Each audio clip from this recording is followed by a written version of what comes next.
அண்டம் முழுதும் ஒன்றினுள் அடக்கம். அதுவே ஆனைமுகமெனும் ஓங்கார விளக்கம்.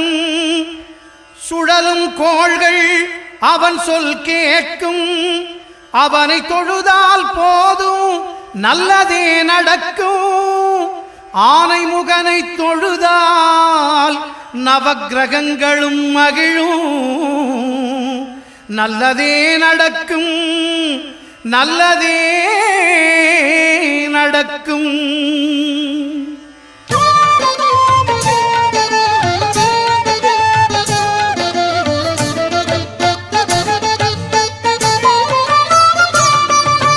ஒன்பது கோளும் ஒன்றாய் காண